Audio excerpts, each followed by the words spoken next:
घर है ना, जो मेरा अब चलिए इसको सोमा जी अभी दोबारा ले लें तो। हाँ सर, ठीक है। हाँ, मैं इसको थोड़ा विस्तृत रूप में समझा दूंगा आपको, बहुत महत्वपूर्ण क्वेश्चन है ये। प्रश्न शास्त्र ठीक में भी आता है और कुंडली से भी देखा जाता है, दोनों बातों से कैसे देखेंगे, है ना। ठीक है ना। हाँ जी सर नमस्कार। हाँ नमस्कार। हाँ पंकज जी। हाँ पंकज जी करो, स्टार्ट कर दो।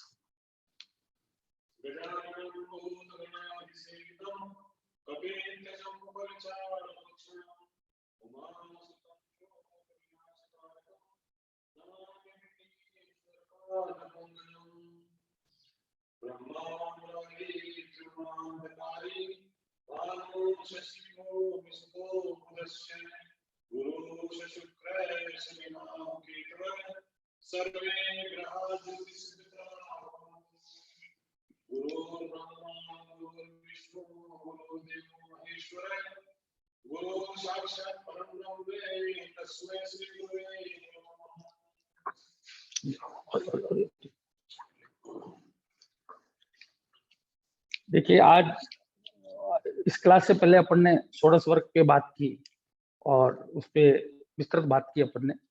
उसी क्रम को आगे बढ़ाते हुए जैसा कि लेवल 2 में अपन ने पहले डिसाइड किया हुआ था कि षडवर्ग और इसके बाद जो योग, विभिन्न प्रकार के जो योग हैं उनके बारे में बात करेंगे। तो आज हम ज्योतिष के एक बहुत ही महत्वपूर्ण विषय पे बात करने जा रहे हैं, जिसे षड बल बोला जाता है। जैसा कि आप नाम से ही समझ रहे हैं, षड बल, षड यानी 6, बल यानी शक्ति, 6 तरह की शक्ति यानी ताकत, 6 तरह के बलों का विवेचन किया जाता है इस व्यवस्था में, इसलिए इसे षड बल नाम दिया गया है। देखिए हम कुंडली का विवेचन करते हैं और जैसा कि हमने शुरुआत में की थी कि हम शुभकर्ता और पापकर्ता का निर्धारण करते हैं और शुभकर्ता के निर्धारण पे 23-24 बिंदुओं को हम देखते हैं, उसी प्रकार हम पापकर्ता का निर्धारण में कुछ बिंदुओं का विश्लेषण करते हैं। तो भाव शुभ करता है या पाप करता है, ग्रह शुभ करता है या पाप करता है, कारक एक ग्रह ही होता है तो वह शुभ करता है या पाप करता है। साथ ही साथ हमने जब नक्षत्र पढ़े तो नक्षत्र किस प्रकार उसके शुभत्व और पापत्व को बढ़ाएंगे, किस प्रकार उसमें वह वृद्धि करेंगे या कमी करेंगे, उसका भी हमने अध्ययन किया और किस तरह से नक्षत्र को स्थापित करेंगे। अब वह एक विस्तृत है। जब कोई व्यक्ति बहुत सूक्ष्म अध्ययन करना चाहता है, बहुत गहराई से जाना चाहता है, बहुत विस्तृत व्याख्या करना चाहता है, तो उसके लिए जहां षडवर्गों की व्यवस्था की गई तो कुंडली और कुंडली के विभिन्न वर्गों के साथ साथ उनके सामंजस्य के साथ साथ ग्रह की विभिन्न स्थितियां जो वह स्थान के अनुसार, समय के अनुसार, अपनी स्थिति के अनुसार, अपनी प्रकृति के अनुसार प्राप्त करता है, उसको सामूहिक रूप से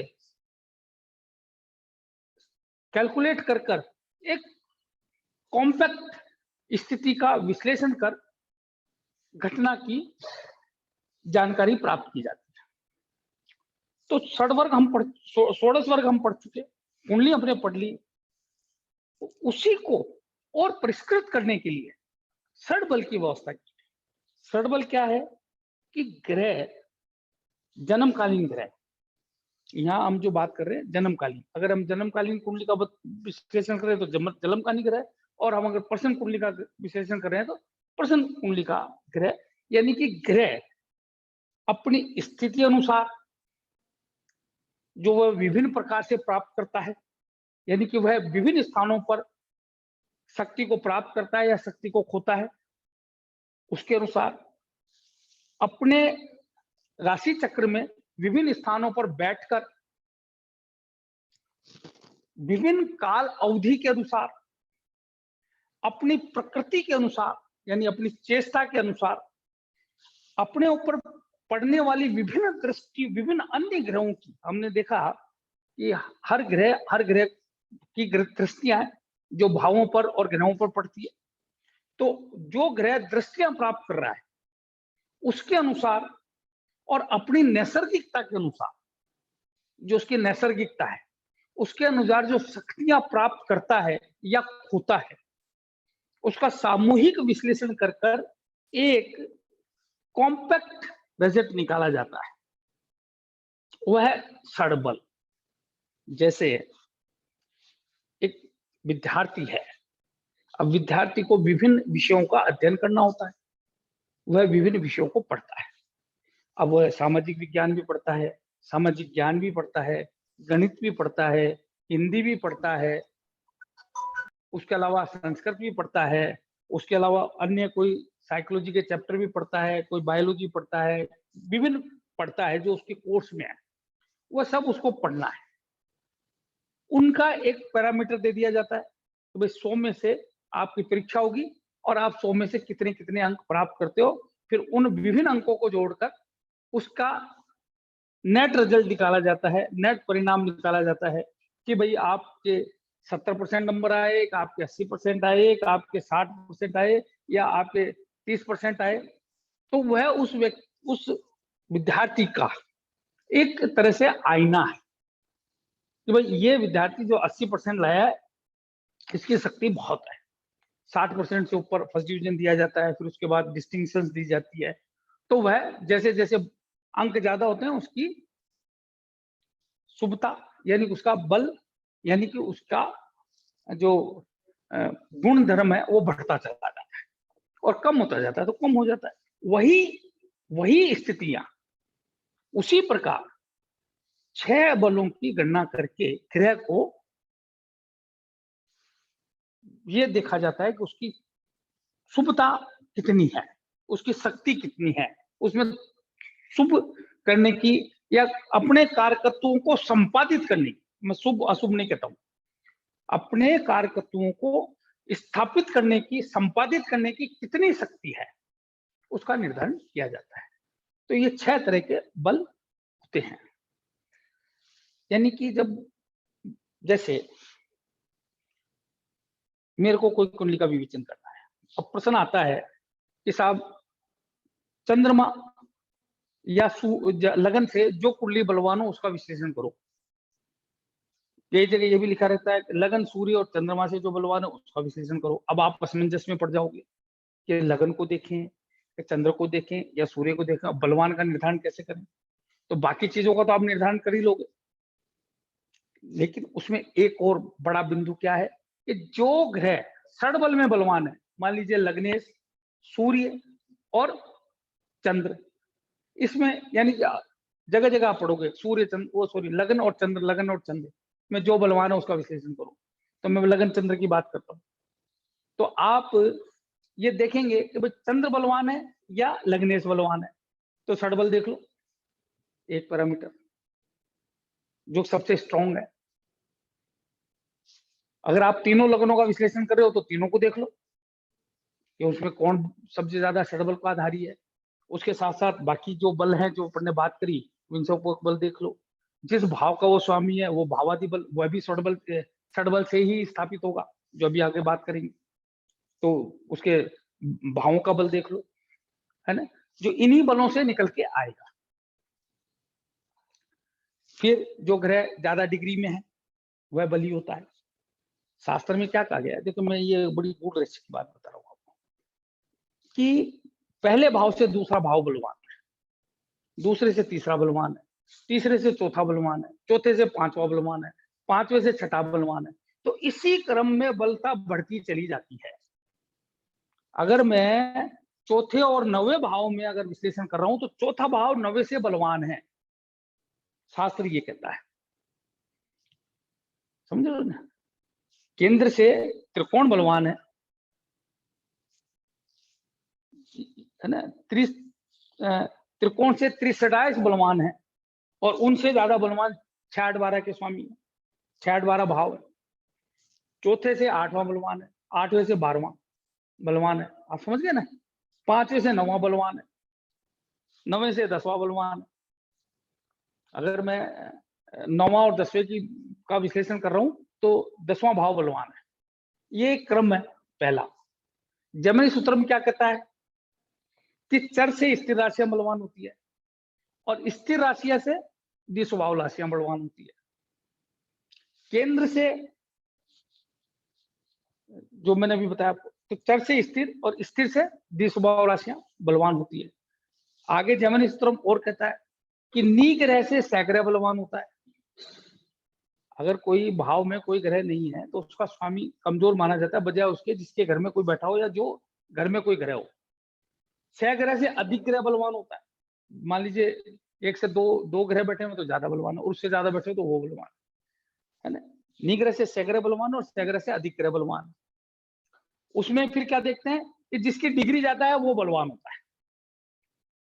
जिसकी, जैसे मान लीजिए एक ग्रह 10 डिग्री का है और दूसरा ग्रह 15 डिग्री का है। मान लीजिए बुध गुरु की युति है, तो बुध मान लीजिए 10 डिग्री के हैं और गुरु 15 डिग्री के हैं, तो गुरु बलवान है। तो अब आपने ये सब पैरामीटर लगा के एक नटशेल में रिजल्ट निकाल लेंगे कौन बलवान है, कौन किसको गवर्न करेगा, कौन ग्रह किसको गवर्न करेगा। जैसे अब मैं बारीक बताना चाह रहा हूं आपको, इसका कारण समझो आप। कि मान लीजिए 2 या 2 से ज्यादा ग्रहों की युति है, 2 या 2 से ज्यादा ग्रहों की युति है। अब आप इस असमंजस में पड़ गए, मान लीजिए चतुर्भाव में गुरु और चंद्र की युति है, या इसको और बदल देते हैं, गुरु और शनि की युति, मान लीजिए मेष लगाना, ऐसा ले लेते हैं अपन।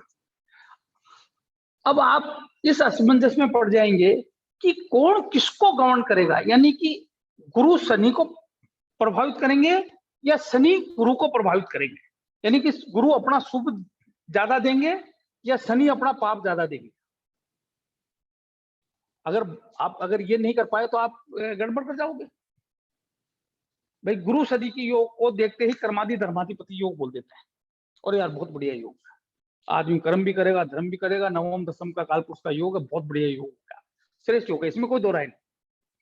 पर अगर गुरु का प्रभाव ज्यादा है, गुरु बलवान है, तो वह जीवन भर सुबत्व को प्राप्त करता रहेगा, कम मेहनत में ज्यादा पाएगा, क्योंकि भाग्य चलेगा, भाग्य चलेगा। अब भाग्य चलेगा तो 1 रुपए का काम करेगा 100 प्राप्त होंगे, भाग्य लक्ष्मी की प्राप्ति होगी, उन्नति करता चला जाएगा, कम मेहनत में ज्यादा लाभ होगा, कम पढ़ने में ज्यादा ज्यादा की प्राप्ति होगी, और शुभ वस्तु की प्राप्ति होगी, और शुभ चीजें प्राप्त होगी जो किसी प्रकार का क्लेश नहीं देगी। ऑन द कॉन्ट्ररी, अगर शनि बलवान है, कर्म करेगा जब लाभ होगा, जितना कर्म उतना लाभ, पर लाभ होगा, कर्म की परिणति होगी, कर्म लक्ष्मी की प्राप्ति होगी। रुपए का काम किया 2 रुपए मिलेंगे, वहां रुपए का काम किया 100 रुपए मिलेंगे, भाग्य लक्ष्मी। जैसा हम जानते हैं 3 तरह की लक्ष्मी है, दरिद्र लक्ष्मी, कर्म लक्ष्मी और भाग्य लक्ष्मी। तो शनि से कर्म लक्ष्मी उत्पन्न होगी, लाभ होगा कर्म सब तरह से, लेकिन शनि के समान होगा, कठोर मेहनत से होगा, धीरे धीरे होगा, कठोर मेहनत से होगा और धीरे धीरे होगा, और निरंतरता के साथ होगा। अगर आपने निरंतरता छोड़ दी, कंसिस्टेंसी नहीं रही, तो शनि अपना प्रभाव कम कर देंगे, अपना देना कम कर देंगे, तो कितना अंतर हो गया। तो ऐसे में आपके मन में क्वेश्चन आएगा कि कौन किसको प्रभावित करेगा। अब बाकी सब चीजें आप लगाओगे तो आप देखोगे यार ये कैसे स्थापित करूं मैं कि शनि एक शुभ भाव के स्वामी है, केंद्र के भी, एक अशुभ के स्वामी है, गुरु एक शुभ भाव के स्वामी है, एक अशुभ भाव के भी स्वामी है, सब तरह से बलता प्राप्त होती है, चतुर्थ भाव में बैठे हुए दोनों योगकारी हो रहे हैं। ये अपने से छटा गया है तो ये अपने से अस्तम गया है, तो हानि भी बरोबर सी हो रही है।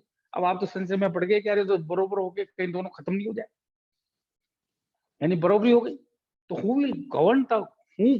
तो आप क्या करोगे, खट से इनका षडबल देखोगे कि किसका षडबल ज्यादा। अब षडबल से ही भावादि बल निकलेगा, तो किस किस भाव का भावादि बल ज्यादा, किस किस ग्रह का, समझ रहे हो ना आप। बाकी सब चीजें फिर डिग्रियां देखो कि डिग्री में कौन ज्यादा, जो डिग्री ज्यादा है वो प्रभावित करेगा। अब यहाँ शनि जो है इससे 2 भाव आगे का स्वामी है, तो वो बलता प्राप्त करते हैं, लेकिन गुरु इससे आगे जाके वो बरोबर कर देते हैं। आप देखो कितना जबरदस्त कॉम्बिनेशन बनाया है कि यहाँ इससे आगे गए, लेकिन इन दोनों से आगे जाके गुरु, तो इन दोनों का कॉम्बिनेशन और इन दोनों का कॉम्बिनेशन बराबर 50-50 यानी 100%। जितना ये बलवान हुआ उतना वो बलवान है। समझ रहे हो आप? कितनी शानदार, इसको सारों को लगा के देखो कि आप हिल जाओ। तो जमनी सूत्रम का जमनी पढ़ाएंगे तो और आगे बात करेंगे। निग्रह से सैग्रह बलवान, सैग्रह से अधिग्रह बलवान, और चर से स्थिर और स्थिर से द्विस्वभाव बलवान। और उसके साथ साथ अब यहाँ पे अब द्विस्वभाव लोगे तो अब गुरु बलवान हो गया। गुरु की दोनों राशियां क्या हो गई? द्विस्वभाव है, तो वो सबसे बलवान हो गई। तो फिर डिग्री में भी देख लो, फिर षड बल में भी देख लो, और फिर भाववादी बल भी देख लो। तो आप ये नटसेल पे रिजल्ट निकाल पाएंगे कि दरअसल में ग्रह कौन सा बलवान है, वह प्रभावित करेगा या दूसरा प्रभावित करेगा। आपने 4-5 कुंडलियां देखी, एक ही एक योग बन रहा है सब में, लेकिन किसी में गुरुदेव बहुत अच्छा परिणाम दे रहे हैं और किसी में बिल्कुल नहीं दे रहे। तो समझ गए ना आप? Who will govern the home, who will put its impact, who will rule the home, right? Clear? तो ये षड बल से, इसके अलावा बाकी सब चीजें लगाएंगे, विंशोपक भी लगाएंगे, बाकी जितनी भी चीजें हम लगाएंगे, लेकिन एक प्राइमा फेसी अगर मैं खटाक से बोलूं कि भाई बताओ चंद्र कुंडली, सूर्य कुंडली और लगन में कौन बलवान है, तो आप खट से उन तीनों का षडबल देखो, तीनों के भावबल देखो, और खटाक से का आप बता दो भाई ये ग्रह जो है ना इस कुंडली का बलवान ग्रह होगा। अन्यथा तो आपको सब कुंडली एक जैसी लगेगी, है ना? आप कंफ्यूज कर जाओगे। अब मान लीजिए संतान योग हो रहा है, अब मान लीजिए संतान योग है, यहाँ चंद्र मंगल बैठे हैं। अब चंद्रमा तो संतान दे रहे हैं, लेकिन षडबल में भी कमजोर है, भावबल में भी कमजोर है, डिग्री में भी कम है। तो ऐसे में मंगल जो अगर डिग्री में भी ज्यादा हुए तो इसकी हानि करेंगे, संतान की हानि करेंगे। और दूसरी कुंडली आप देखोगे जिसमें चंद्रमा बलवान है, वहां संतान आसानी से होगी, और यहाँ आप देखोगे तो आप संतान बड़ी कठिनाई से हो रही है। अब आप कहोगे यार योग तो एक ही था, योग तो एक था, चंद्रमंगल साथ बैठे थे, लगन भी वही था, सब कुछ बात वही थी, पर यहाँ ऐसा कैसे हो रहा है? गुरुजी एक में तो बोल रहे हैं कि संतान होगी, एक में बोल रहे हैं कि नहीं होगी। आएगा ना ऐसा क्वेश्चन? तो ये इसका सॉल्यूशन क्या? मेरा षडबल, राइट? इस लेवल के हिसाब से ये बहुत महत्वपूर्ण चीज है जो मैंने आपको बताई। इस पर और विस्तृत बात करेंगे, बहुत विस्तृत बात करेंगे, है ना? ठीक है? तो षडबल क्यों जरूरी है और है क्या? तो पाराशर जी ने पाराशरी में विशेष रूप से विश्लेषण किया है इसका और समझाया है, बल्कि तीसरे चौथे चैप्टर से उन्होंने इस पे बहुत पल देके उसको समझाया। और स्वार्थ चिंतामणि ने बहुत अच्छा, वरामिहिर जी ने इसको बहुत वो दिया, और फलदीपिका में मंत्रेश्वर महाराज ने भी षडबल को बहुत महत्व दिया है। फलदीपिका का शायद तीसरा चौथा या पांचवा चैप्टर ही षडबल का है, और उसमें उन्होंने विस्तृत लिखा है, विस्तृत लिखा है। तो षडबल बहुत ही महत्वपूर्ण विषय है और जो पढ़ेंगे। अब मैं इसके कैलकुलेशन पे नहीं जाऊंगा, calculation we are blessed, calculation सब सॉफ्टवेयर करता है। मेरे को पाथ पता होना चाहिए, जो कार्य मेरा सॉफ्टवेयर कर रहा है उसका मेरे को ये पता होना चाहिए उसने कैसे कैलकुलेट किया, क्या आधार लिया।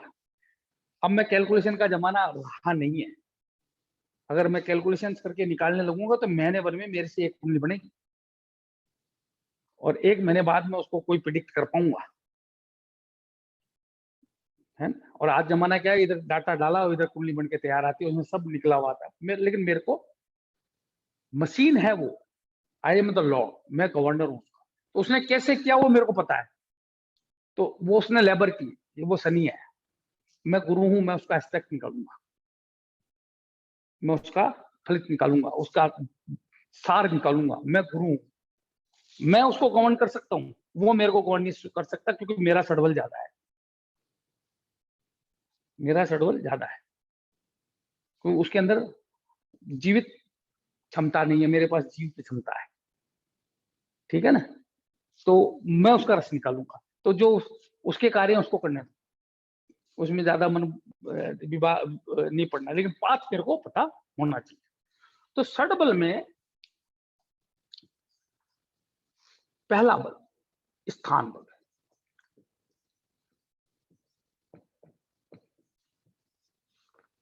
जिस प्रकार एक व्यक्ति है, उसकी एक आकृति, प्रकृति, व्यवहार, सोच, कार्य करने का तरीका है ना, उसकी कुछ खूबियां, कुछ कमजोरियां, कुछ इस तरह का व्यक्तित्व, कुछ इस तरह की शक्तियां उसके साथ होती है कि कुछ विशेष जगह वो बहुत अच्छा संपादित करता है और कुछ जगह वो बिल्कुल भी अपना फल नहीं दे पाता।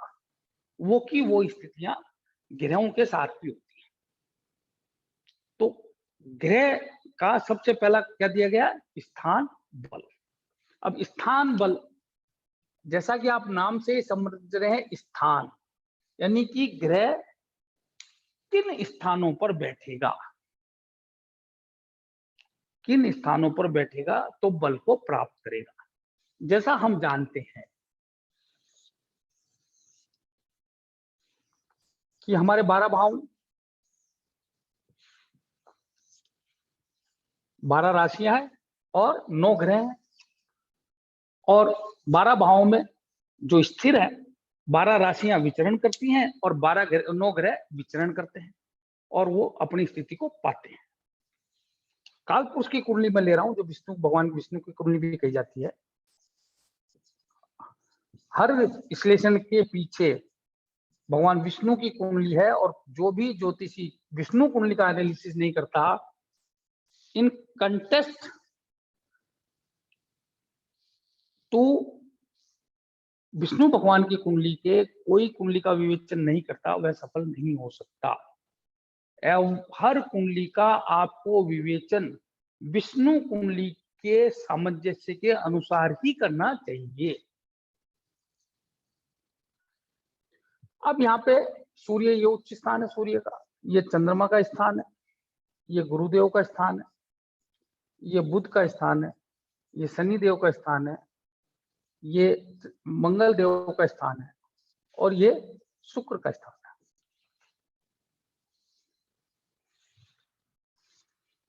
यहाँ कोई ग्रह उच्च के होते हैं क्या?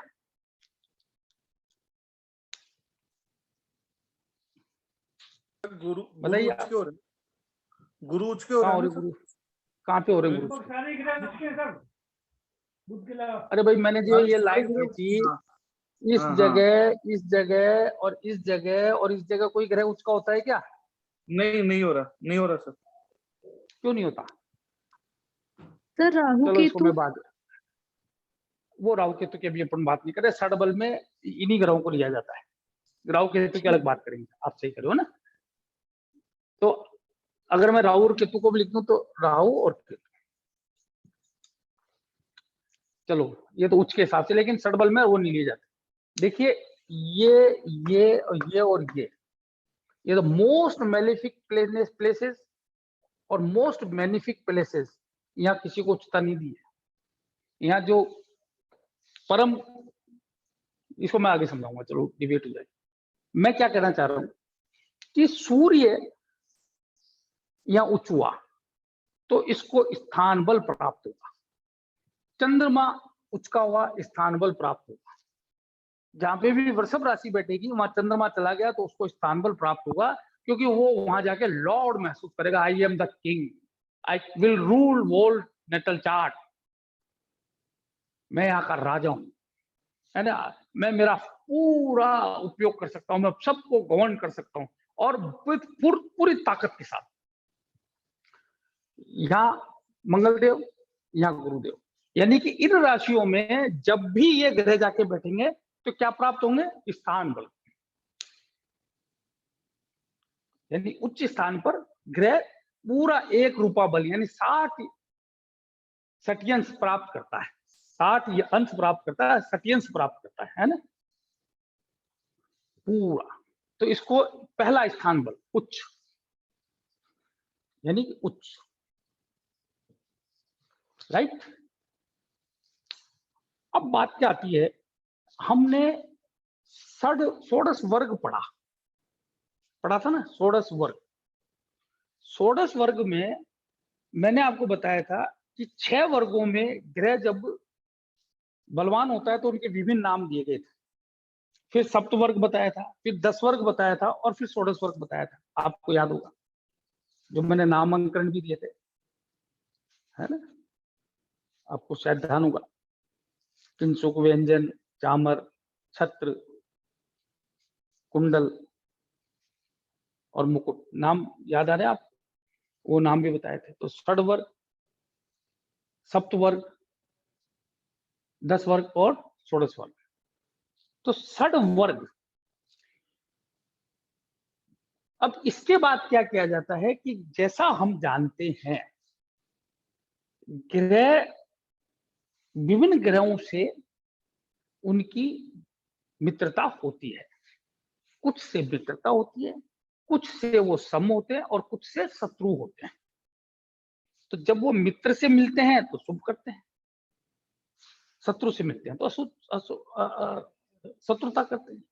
तो इस स्थिति के आकलन के लिए कि नैसर्गिकता के अनुसार वह शुभ है, वो शत्रु मित्र है या शत्रु है, जो मैंने आपको शुरुआत में बताया था कि कौन कौन ग्रह किसका मित्र है, किसका शत्रु है, किससे सम है, आपको याद होगा और आपको याद रखना चाहिए। फिर मैंने आपको तात्कालिक मित्रता बताई थी। कोई बता सकता है मेरे को तात्कालिक मित्रता? कौन होते तात्कालिक मित्र? हाँ सर, एक जैसे ग्रह से 1, 2, 3 और फिर 10, 11, 12 में तात्कालिक मित्रता होती है। हाँ हाँ जी, ठीक है, बिल्कुल। यानी कि जो ग्रह जहां बैठा है उससे अगले 3 और पिछले 3 भावों में अगर कोई ग्रह बैठा तो उसको तात्कालिक मित्र होता है। ग्रह जहां बैठा हुआ उसके साथ और उसके सामने चौथा, पांचवा, छठा, सातवां, आठवां अगर कोई ग्रह बैठा हुआ है तो वह उसका तात्कालिक शत्रु होता है। इन दोनों का सामंजस्य स्थापित करके क्या निकाली जाती है? पंचधा मैत्री। सॉफ्टवेयर में निकालते हो आप लोगों को भी निकाली होगी। मित्र अधिमित्र अपन करते हैं ना भाई, अधिमित्र, मित्र, सम, शत्रु और अधिशत्रु बनाते हैं ना अपन। पंचधा मैत्री शुरुआत में अपन ने पढ़ा था। तो पंचधा मैत्री के हिसाब से ग्रहों को स्थापित किया जाता है कि वह अधिमित्र है, मित्र है, सम है, शत्रु है या अधिशत्रु है। इसके बाद यहाँ पे ग्रह को एक रूपा बल यानी 60 सटियंस प्राप्त होते हैं। जब ग्रह, दूसरी स्थिति क्या होती है? मूल त्रिकोण। ये मैं बता रहा हूं, आपको याद रखना चाहिए। यहाँ पे 45, फिर होती है 84, वो 30। अब ये तो आप देखते बता दोगे कि ग्रह 84 का है, उच्च का है या मूल त्रिकोण में है। आपको पता होना चाहिए कि कितने डिग्री पे तक ग्रह मूल त्रिकोण में होता है, कितने डिग्री पे प्रमोच होता है या उच्च, है ना, वो आपको निकालना पड़ेगा। यहाँ प्रमोच की बात है, ये उच्च का मतलब प्रमोच है ना, ये आप निकाल लोगे। 84 आप देखते बता दोगे। इसके बाद जो आपने पंचधा मैत्री बनाई है, जो पंचधा मैत्री बनाई है उसमें जो अधिमित्र आता है उसको 22.5, फिर मित्र को 15। ये बस आप इतना समझ लो, याद रखने की जरूरत नहीं, कैलकुलेटर करता है ये, मैं तो बेसिकली आपको समझा रहा हूँ। फिर सम, ताकि आपको पता चले, ये सप्तवर्गज बल कहलाता है। इसको फिर बाद में क्या कहते हैं? उच्च बल के बाद में सप्तवर्गज बल। सम को 7, शत्रु को 3.5 और अधिशत्रु को उसके आधे, यानी कि 1.75 मिलता है, बल मिलता है। ये एक नियम है। यानी कहने का आशय क्या है कि ग्रह अपनी स्थितियों के अनुसार, मैं इसको क्यों बता रहा हूं, इसका एक रीजन है कि ये जो पंचधा मैत्री है ये षड वर्ग में भी बनाई जाती है, सप्तवर्ग में भी बनाई जाती है और 10 वर्ग में भी बनाई जाती है। जब आप अपना सॉफ्टवेयर देखोगे तो उसमें तीनों लिखे हुए रहते हैं कि षड वर्ग में तो उसके इतने बल है, सप्तवर्ग में इतना है और 10 वर्ग में इतना है। आप डिबेट हो सकते हो उस समय, ठीक है ना। तो जो 10 वर्ग हैं, जो अपने 10 वर्ग लिए हैं, उसकी पंचदा मैट्रिक बनाकर ये निकाले जाते हैं मित्राधिमित्र के, तब वो 10 वर्ग के पॉइंट काउंट होते हैं, वो बढ़ जाते हैं, ठीक है ना। तो ये स्थान बल, ये क्लियर हो गया आपको? ये क्लियर हुआ? हेलो, कोई भी एक बताएं। शिवचरण हाँ जी, सर, हाँ हाँ सर। क्लियर हुआ, ठीक है। अब दूसरा स्थान बल क्या है? ग्रह कुंडली में कहां बैठा है, कुंडली में कहां बैठा है, कहां से मतलब ये कुंडली है,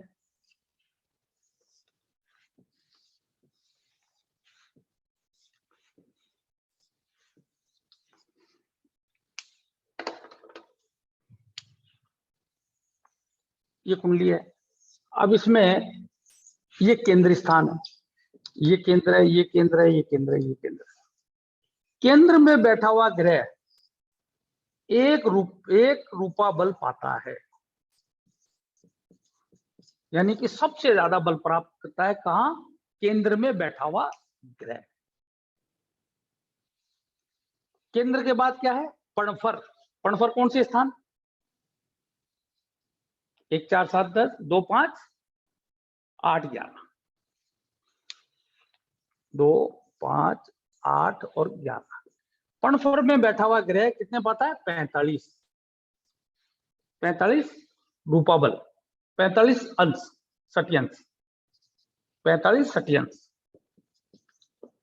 ठीक है। और अपोक्लिम में बैठा, सॉरी 30 सटियंश, उसके आधे, यानी या 60 सटियंश पाता है या 30 पाता है। और जो अपोक्लिम में बैठता है 3 6 9 12 में, अपोक्लिम स्थानों पर बैठता है, वह कितने पाता है?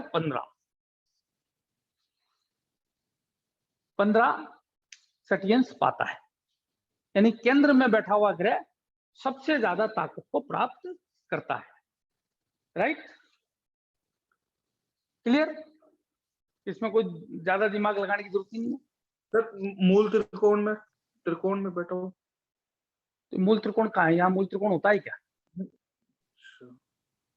मैं तो बात कर रहा हूँ केंद्र, पणफर और अपोक्लिम की।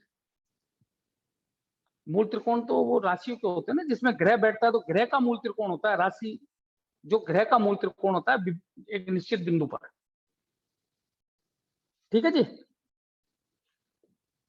तो केंद्र में बैठा हुआ ग्रह पूर्ण बल को पाता है, पणफर में उससे आधे और अपोक्लिम में उससे आधे, यानी कि 60 30 और 15। अब बात आती है दृश्यकांड बल। दृश्यकांड बल भी स्थान बल में ही गिना जाता है। दृश्यकांड अपन ने पढ़ा कि दृश्यकांड जो है वो 3 होते हैं, प्रथम द्वितीय और तृतीय। अगस्ती, नारद अगस्ती और दुर्वासा, पढ़ा था ना? आपको याद होगा कि जैसे धन की 3 ही गति कही गई है कि अगर धन को या तो काम में ले लो, या दान कर दो, या वह नाश हो जाएगा, है ना। तो भोग, दान और नाश, या जब हमने ग्रहों के शुभकर्ता और वो अशुभकर्ता का निर्धारण किया था, तो जागृत अवस्था की मैंने बात की थी। तो विषम राशि में प्रथम दृश्यकांड में कोई ग्रह तो होता है तो जागृत होता है, 10 से 20 में होता है तो वह सपनावस्था में होता है, और 20 से 30 होता है तो शयनावस्था में होता है, और सम राशि में ये उल्टा हो जाता है। तब भी मैंने आपको बताया था सतोगुण, रजोगुण और तमोगुण। तो विषम राशि में ग्रह जो है पहले दृश्यकांड में सतोगुणी होता है, फिर रजोगुणी होता है, तमोगुणी होता है, और सम राशि में वाइस वर्सा होता है ना। कर्म, भोग और नाश, ये मैंने आपको बताया था। ये दृष्कांड से देखा जाता है। शरीर में जब हम देखते हैं तो ये हिस्सा मेरा प्रथम दृष्कांड है, ये मध्य और नीचे का थर्ड दृष्कांड है, वो मैंने बताया था। और मैंने दृष्कांड क्यों देखा जाता है वो भी बताया था आपको। यहाँ पे एक और बात बताई गई है कि किस दृष्कांड में कौन से ग्रह बलवान होते हैं, है ना। प्राइमा फेसी अगर आप देखो और आपको शुभ और पाप करता है या बलवान ग्रह कौन है उसका निर्धारण करने में अगर सडबल नहीं भी दिखे तो आप कर सकते हो। तो पहले दृष्कांड में जो पुरुष ग्रह हैं वो बली होते हैं। मध्य दृष्कांड में नपुंसक। अब पुरुष ग्रह कौन कौन से हैं और स्त्री अंतिम दृष्कांड में स्त्री। अब पुरुष ग्रह कौन कौन से हैं, खड़ाक से बोलो देखें।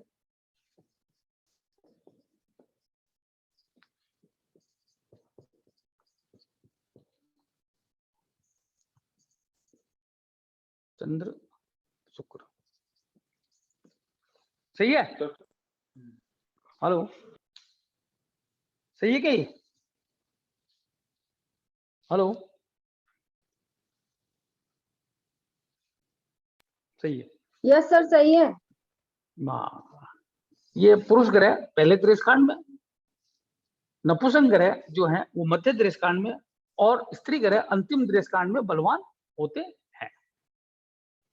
है ना। जैसे आपने देखा 0 से 10 डिग्री में अगर सूर्य बैठे हैं तो वो ज्यादा बलवान है।